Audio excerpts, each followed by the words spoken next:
Hello guys, welcome back to my channel. आज हम पढ़ेंगे बीआरएस के केसेस, साथ ही हम एक क्वेश्चन देखेंगे जिसमें मैंने इजी टू मॉडरेट ट्रांजैक्शंस को इंक्लूड किया हुआ है। तो लेट्स गेट स्टार्टेड। तो बीआरएस के 4 केसेस होते हैं। Debit balance as per cash book favourable होता है। क्यों होता है फेवरेबल? क्योंकि जो कैश होता है उसे हम एसेट मानते हैं। ठीक है, कैश को हम कैश एसेट ही होता है बिजनेस के लिए। तो एसेट्स का जितना भी बैलेंस होता है वो क्या होता है? डेबिट बैलेंस होता है। तो वो हमारे लिए फेवरेबल होता है। अगर जब एसेट का बैलेंस क्रेडिट हो जाए तो वो अनफेवरेबल होता है, जैसा कि हमारा केस 3 बता रहा है। अब debit balance as per passbook हमारे लिए अनफेवरेबल होता है और credit balance as per passbook हमारे लिए फेवरेबल होता है। क्यों होता है?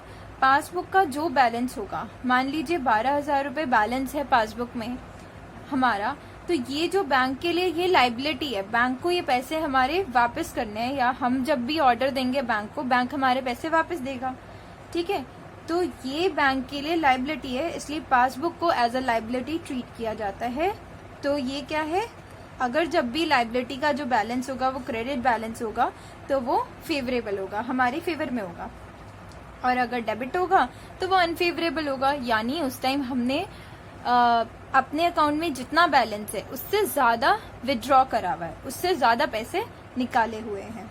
अब हम देखेंगे जब हमें debit balance as per cash book दिया होगा, तो जब हमें debit balance as per cash book दिया होगा तो हम जितने भी चेंजेस करेंगे बीआरएस बनाते वक्त, तो वो सारे चेंजेस करेंगे हम अपनी कैश बुक में। और फिर हमारा चेंजेस करने के बाद लास्ट में किसका बैलेंस आएगा?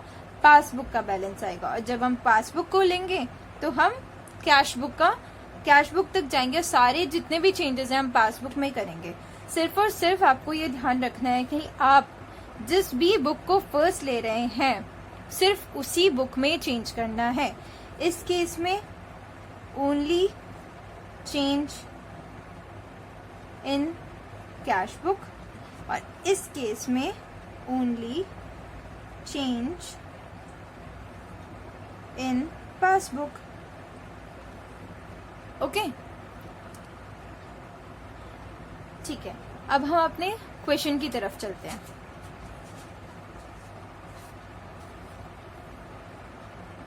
आई होप गाइज आपको ये विजिबल होगा। ठीक है। From the following information prepare the bank reconciliation statement on 31 March 2020। हमें एक बैंक रिकंसिलिएशन स्टेटमेंट बनाना है 31 मार्च 2020 के लिए। ठीक है, तो balance as per cash book हमें दिया हुआ है 27,000। ठीक है, balance as per cash book हमें कितना दिया हुआ है? 27,000। उसके बाद सेकेंड में बोला हुआ है cheque of ₹5,000 issued on 27 March but not yet presented. अब हम क्वेश्चन को सॉल्व करने से पहले, उससे अपनी पूरी बैंक रिकंसिलिएशन स्टेटमेंट बनाने से पहले हम एक रफली इसको नोट डाउन करेंगे। कैसे? देखिए, एक तरफ हम लिखेंगे कैश बुक और दूसरी तरफ हम लिख रहे हैं पासबुक। सिंपल सी चीज करनी है हमें। जब भी हम debit balance as per cash book ले रहे हैं तो हम कंसीडर करेंगे पासबुक को। जो जो चीज पासबुक में हुई है वो चीज हमें कैश बुक में करनी है, वो ट्रांजेक्शन हमें कैश बुक में ऐड करनी है। जैसे कि balance as per cash book हमें पता है 27,000 है। ओके, नेक्स्ट जब हमने पढ़ा तो चेक ऑफ ₹5,000 इशूड ऑन 27 मार्च। 27 मार्च को चेक इशू कर दिया गया था, बट सप्लायर ने अभी भी चेक प्रेजेंट नहीं करा है बैंक में। तो हमने अपनी कैश बुक को क्या किया? हमने अपनी कैश बुक डिडक्ट कर दी थी। ठीक है, पासबुक में कुछ भी नहीं हुआ, तो हम अपनी कैश बुक को जब हमने 31 मार्च को मैच किया तो कैश बुक हमारी डिडक्ट थी, पासबुक में बैलेंस ऑलरेडी इंक्रीज था। ठीक है, पासबुक में बैलेंस कम थोड़ी हुआ है, तो हम कैश बुक में भी बैलेंस को बढ़ा देंगे, यानी कि 5,000 रुपीज हम प्लस कर देंगे। ओके, नेक्स्ट चलते हैं। Cheque of ₹6,000 deposited but not credited by bank. हमने चेक 6,000 डिपॉजिट किया था, बट बैंक में हमारा बैलेंस अभी तक बढ़ा ही नहीं। हमने अपनी चेकबुक तो बढ़ा ली थी, हमने अपनी चेकबुक इंक्रीज कर ली है, ठीक है, बट हमारी जो पासबुक है, पासबुक में बैलेंस अभी भी डिक्रीज दिखा रहा था, ठीक है। क्यों? क्योंकि ये एंटर अमाउंट हुई नहीं, तो हम इसमें से भी, कैश बुक से भी हम माइनस कर लेंगे। आप देख रहे होंगे कि हम किसको कंसीडर कर रहे हैं, जो जो ट्रांजेक्शन पासबुक में हुई है हम उसे ऐड कर देते हैं, जो भी ट्रांजेक्शन पासबुक में ऐड नहीं हुई होंगी हम उसे यहाँ पे डिडक्ट कर लेंगे। डायरेक्ट डिपॉजिट करा गया by a customer, direct deposited 5,000 rupees by a customer. एक कस्टमर ने 5,000 रुपीज डिपॉजिट कर दिया था, ठीक है, तो हमारा पासबुक का बैलेंस इंक्रीज हो गया था 5,000 से, तो हम कैश बुक में भी क्या करेंगे, इंक्रीज कर लेंगे 5,000 से। ओके, नेक्स्ट हम देख रहे हैं interest is credited.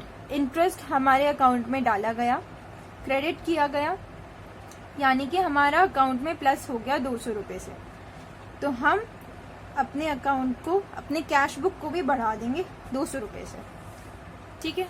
I hope आपको क्लियर हो रहा हो। बैंक चार्जेस, बैंक ने अपने चार्जेस डिडक्ट करे हैं, 50 रुपीज उन्होंने माइनस कर लिया एज अ बैंक चार्ज, ठीक है। उन्होंने हमारा जो पासबुक का बैलेंस है वो घटा दिया है, तो हम भी अपनी कैश बुक में से 50 rupees as a bank charge को माइनस कर लेंगे। नेक्स्ट ट्रांजेक्शन देखते हैं हम। Cash book is undercast by 2,000। Cash book क्या है, अंडरकास्ट बाय 2,000।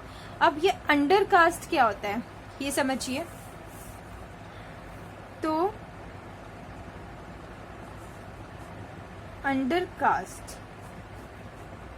अंडरकास्ट का मतलब होता है कि जो भी एक्चुअल है, एक्चुअल अमाउंट हमने ना रिकॉर्ड करके रॉन्ग अमाउंट रिकॉर्ड कर ली है, ठीक है, रॉन्ग अमाउंट इज रिकॉर्डेड। अब हमें इसमें क्या करना है, मान लीजिए हमारा ये कैश बुक थी,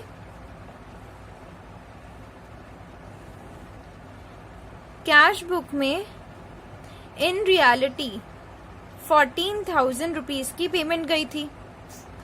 क्रेडिट साइड पे हमारा 14,000 रुपीज इन रियलिटी होना चाहिए था, हमने पेमेंट्स करी हैं 14,000 रुपीज की, बट हमने कैश बुक में एंटर कर दिया 12,000 रुपीज, ठीक है। तो हमारा जो डिफरेंस आया एक्चुअल अमाउंट और रिकॉर्डेड अमाउंट का, कितना आया, 2,000, यानी कि हमारी जो कैश बुक है हमारी बड़ी हुई है 2,000 से, ये 2,000 का डिफरेंस है, ये हमने दिखाई नहीं है पेमेंट, यानी हमने कैश बुक में से माइनस नहीं करा हुआ ये अमाउंट, 2,000 रुपीज हमारे डिडक्ट नहीं हुए, तो हम क्या करेंगे, इन 2,000 रुपीज को डिडक्ट कर देंगे। ओके, नेक्स्ट चलते हैं। Insurance premium paid by bank on standing orders. हमने ऑर्डर दे रखा था कि आप ऑलरेडी डिडक्ट, आप ऑटोमेटिकली डिडक्ट कर देना इंश्योरेंस प्रीमियम, ठीक है। तो इंश्योरेंस प्रीमियम बैंक ने हमारे अकाउंट में से ऑलरेडी डिडक्ट कर दिया, हमारा बैलेंस कम हो गया, तो हमने जब अपनी बुक मैच करी पासबुक से, तो हम उसमें से भी 2,500 डिडक्ट कर लेंगे। नेक्स्ट आता है bill of exchange of ₹4,000 discounted with the bank was dishonoured. मैंने आपको पहले भी बताया था कि जो बिल ऑफ एक्सचेंज डिसऑनर कैसे होता है, कि अगर कोई हमें बिल ड्रॉ करके देता है, मान लीजिए प्रॉमिसरी नोट दे रहा है वो हमें कि 4,000 रुपीज का, कि मैं आपको इतने रुपीज पे कर दूंगा, अब ये प्रॉमिसरी नोट रख लीजिए, ठीक है। हमने ये हम प्रॉमिसरी नोट हमें कोई देके गया 4,000 रुपीज का, उसने बोला सप्लायर ने कि मैं आपको पेमेंट बाद में कर दूंगा, ठीक है। तो हम गए बैंक के पास, ड्यू टू अर्जेंसी हमने बैंक को ये प्रॉमिसरी नोट दे दिया 4000 रुपीज का। उसके बदले में बैंक ने हमारा जो बैंक अकाउंट है वो क्या कर दिया, क्रेडिट कर दिया 4000 रुपीज से। हमने पैसे ले लिए। अब जो हमारा वो थर्ड पर्सन है, वो जो पर्सन है जिसने हमको पेमेंट करनी थी, उसने हमारे बैंक अकाउंट में एक जो लिमिट उसने दी थी, जैसे 4 मंथ्स दिए थे या 3 मंथ्स दिए थे, तो उसने उस लिमिट में पैसे बैंक में जमा नहीं करे, तो बैंक वाले ने दोबारा से हमारे अकाउंट को डेबिट कर दिया 4000 से, ऊपर से कुछ चार्जेस भी काट लिए। ठीक है, तो इसी को बोलते हैं डिसऑनर होना, पैसे डिसऑनर होना, बिल डिसऑनर होना, सॉरी। तो हमारा जो बिल है कितने से डिसऑनर, कितने हो गए, 4000 रुपए हमारे डिसऑनर हो गए, जो डिस्काउंट करवाए थे बैंक से। तो बैंक ने ये अमाउंट कट कर ली, तो हमें भी ये अपनी माइनस करने हैं 4000 rupees. Check received enter twice in the cash book, check receive किया गया और कैश बुक में 2 बार एंटर हो गया, यानी कि कैश बुक में हमने 2 बार एंट्री कर दी चेक की। ठीक है, तो एक बार तो कर दी तो वो तो ठीक है, बट दोबारा क्यों कर दी, उसको हमें क्या करना है, ऑब्वियसली जो हमने दोबारा एंट्री करी है उसको हम डिडक्ट कर लेंगे। तो हमने ये एंट्री क्या करी, डिडक्ट कर ली 1000 रुपीज की। ठीक है, अब देखिए कितने, ये आपको थोड़ा तरीका लंबा लग रहा होगा, बट ट्रस्ट मी गाइस ये बहुत इजी है। अगर आप इस तरह से समझोगे आपको कभी भी दोबारा रिवाइज भी करने की जरूरत नहीं पड़ेगी। ठीक है, आप सारे क्वेश्चंस को करके देखना इस तरीके से कि जो जो चीजें पासबुक में हो रही है वो चीजें हम ऐड कर देंगे, जो जो चीजें पासबुक ने भी डिडक्ट होंगी उनको हम डिडक्ट कर देंगे, जो जो ऐड होंगी उनको हम ऐड कर देंगे। ठीक है, इसमें अंडरकास्ट और एक ये बिल डिस्काउंटेड वाले ये जो 2 पॉइंट्स हैं ये समझने वाले हैं, बहुत इंपॉर्टेंट पॉइंट्स भी हैं। ठीक है, तो अब हम बनाते हैं अपना बैंक रिकंसिलिएशन स्टेटमेंट अपने इस सॉल्यूशन के थ्रू। सो अब हम बनाते हैं अपना bank reconciliation statement as on 31 March 2020। तो हमने यहाँ पे पर्टिकुलर्स लिखा है, इस साइड प्लस आइटम्स और इस साइड माइनस आइटम्स को हम नोट डाउन करेंगे। तो हम अपने जो हमने रफली नोट करा है इसको हम अपने पास रखेंगे और साथ ही साथ ट्रांजेक्शन्स को रिकॉर्ड करते जाएंगे। तो सबसे पहले था हमारा cheque of 5000 issued on this. तो 5000 हमें क्या करना है, ऐड करना है, हमें check issued but not presented,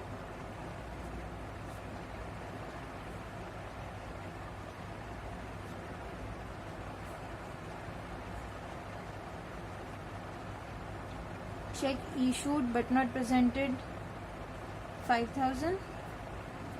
ठीक है, नेक्स्ट हमें क्या करना है, माइनस करना है कितना, 6000, check deposited but not credited, check deposited but not credited, कितना, 6000, डायरेक्ट डिपॉजिट बाय कस्टमर, इसे हमने ऐड करना है,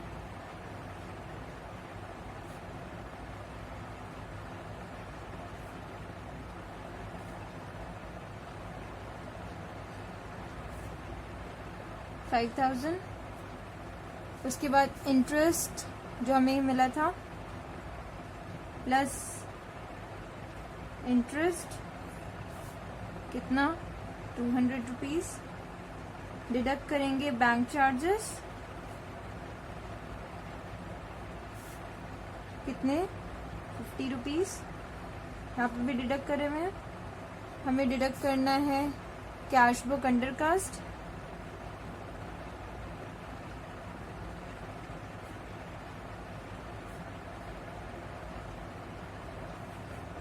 अंडरकास्टेड अमाउंट कितना, 2000, ठीक है। उसके बाद आता है insurance premium paid by bank,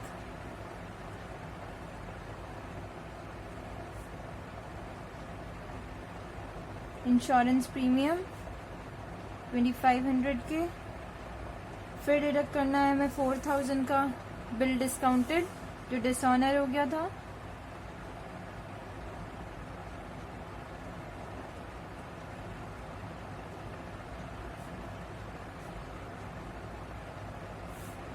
कितना? 4000। Third, check received enter twice in the cash book, ये भी हम डिडक्ट करेंगे।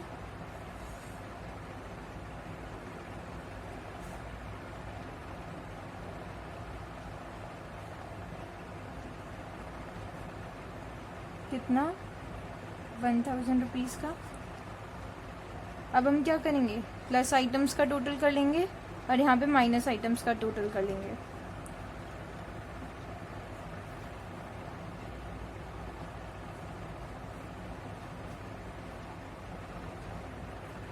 तो 6000, 2000, 2000, 6, 7, 8, 9, 10, 10, 14, 15, 15,550। यहाँ पे इनका टोटल है 5000, 5000, 10,200। तो हमारा ये कितना हो गया? 37,200। ठीक है, अब दोनों को डिडक्ट कर लेंगे।